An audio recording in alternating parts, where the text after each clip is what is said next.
So we're going to break this video down a little bit more. Pete Schulte is an attorney and former police officer. And Pete, I'm going to let folks know what they didn't see at home when I'm watching you here in studio. Pete's shaking his head a lot during this video. So we want to talk about this. And to start it off, this is just proof that no traffic stop is a routine traffic stop, because it can go from warning to jail like that. Right. And if you look at this traffic stop, you saw that right before she's pulled over, there is a failure to signal a lane change. And under Texas law, you can be taken to jail for that. It doesn't happen all that often, but you can be taken to jail for running a stop sign, not signaling a lane change. The only things you cannot be taken to jail for are speeding and having an open container of alcohol. You have to be given a citation. So we heard Sean say this.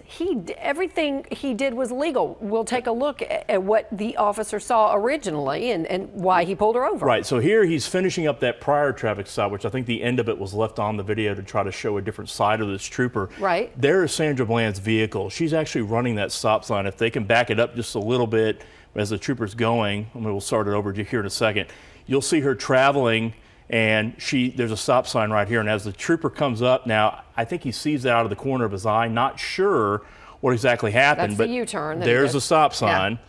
And then he gets behind her, and he actually speeds up to overtake her vehicle as like he's going to try to get behind her. We find out later, after Miss Bland is pulled over, that she thought the officer was trying to get by her, right? But really he was just trying to speed up, and at this point, where she fails to signal a lane change is when the lights come on. We know that because these new in-car video systems, they have kind of a TiVo-like effect to them, that right. Once the lights come on, they immediately go back like 60 seconds. 60 seconds. Okay. And that's why we can see that, and then the microphone comes on and we hear the beginning of the traffic stop. Okay, so there's the brake light. She's pulling over. He gets out, and we know that he was originally just going to give this woman a warning. What changed in this? I believe that, unfortunately, in this particular situation, I think this is a young officer. I think maybe a little bit of rookie-itis, as we like to call in that mindset. He had made the decision to give her a warning. He spent several minutes in the patrol car. He comes up, he has everything out, and he's just going to... The warning book.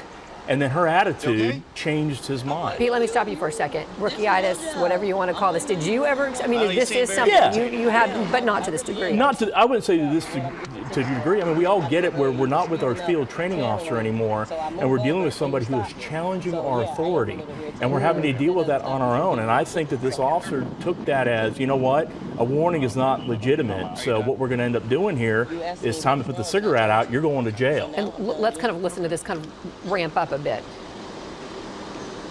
You mind putting out your cigarette, please? Don't mind. At this point, his decision had changed. She was no longer getting a written warning. She was going to jail for the traffic violation. Well, she's saying, my cigarette. I'm in my car. And he is following training. We don't usually tell people we're about to place them into custody. We just want them to step out of the vehicle. We don't tell them, hey, step out of the vehicle, we're about to put you in handcuffs, because that can escalate the situation. So talk about escalating. He takes a taser out. Where does that fall into? I think we learned last week when DPS put out the press release about they saw several violations of policy. I think this is a violation of DPS's policy. I haven't seen it in a while, but most of the time tasers are for active resisting, not passive resisting. Here's the taser. Right. You are under arrest. I'm under arrest for what? 2547 County FM 1098, just north of 290, send me another unit. Get out of the car. So he now was calling for backup. He had never really checked out. If he thought that this was going to happen right off the bat, he would have checked out on the radio before going back up to the vehicle. But he kind of violated his own training here, because when you make a decision about how you're going to end a traffic stop, that's your decision. You should never change it midstream, especially when you have somebody who is running their mouths or being disrespectful. Because you need to be, as the officer, the one in control. That's correct. You're trained that you're in control. That's right. We need to wrap it up, but just one quick question for you. How does this video play into then everything that happened the next couple of days, both for the officer and also for Miss Bland? Well, it goes from a warning to a third-degree felony arrest for assaulting a public servant. And I think what ended up happening at the jail is that she heard a lot of people talking about her going, lady, you had a warning, potential warning ticket with nothing to do, go up to potentially 10 years in prison. Yeah. And if she was already feeling a little depressed or whatnot, those type of statements could escalate somebody to do something if she committed suicide. And that's more that we're going to find out in the investigation. And then for the officer.